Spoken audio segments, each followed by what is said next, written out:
Yeah, Amy did an amazing job. Riley did too. It was a tough week, losing half of their team to COVID protocols and just trying to, figure out if we're going to be able to play, if we're going to host. I mean, there was just a lot of stuff before that happened. So for Amy to go out and play the best golf I've ever seen her play here in windy, tough conditions, given the circumstances, that she didn't know if she was going to play in the tournament until, 48 hours before. So it was up there with one of the best rounds I've ever seen by a female golfer at CSU Pueblo that second day, that second round, 73.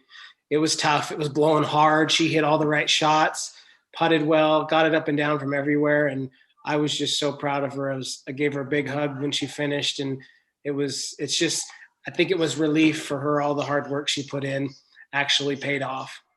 Yeah, so the weather wasn't the best. As the day got on, the wind got up a lot more, and we played 2 rounds in one day, which is something we don't normally do, and it was really tiring. It was definitely one of the most tiring days that I'd had, and I didn't play too well in the morning. I wasn't hitting the ball great, but what I knew about the 36 holes was to be patient, and that as the day went on, I knew a lot of people would drop off. And the second round, I just got confident with my ball striking, and coach was with me the whole time, and he was helping me and just confirming my decisions and making me feel easy over the ball. And I didn't know where I was. I knew a girl had went out in the morning and shot really low, so I didn't have any expectations. And then when I got off, I found out that I was in tie for second. Actually, 2 events. They go to Phoenix tomorrow, and they'll play in one event on Friday and Saturday, then drive to Tucson Sunday morning and play another event Monday, Tuesday. So it's kind of a 2-for-1 here.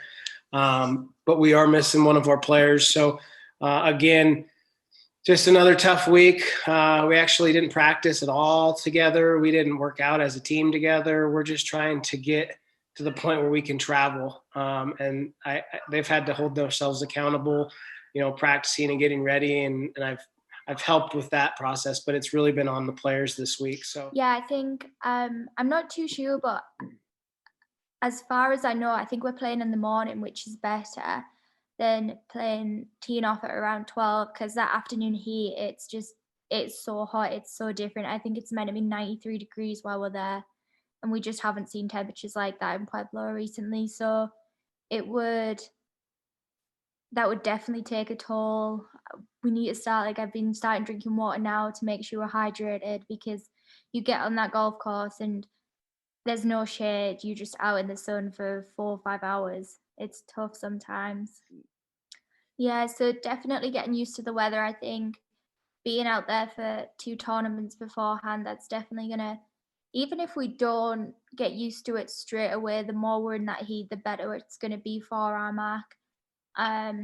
Armac's changed its course. It wasn't where we played it a couple of years ago, so no one's seen that course, which is gonna be a little bit different. But yeah, the grass, I'm not sure if the grass is the same, but if it is, that'll definitely help just to be playing on that again, because it's totally different to playing here, and elevation wise as well, you can kind of get a grasp on how far your wedges go, how far you hit it off the tee, and just the more you play, the more experience you have with it, and the more it will help when it comes to Armac.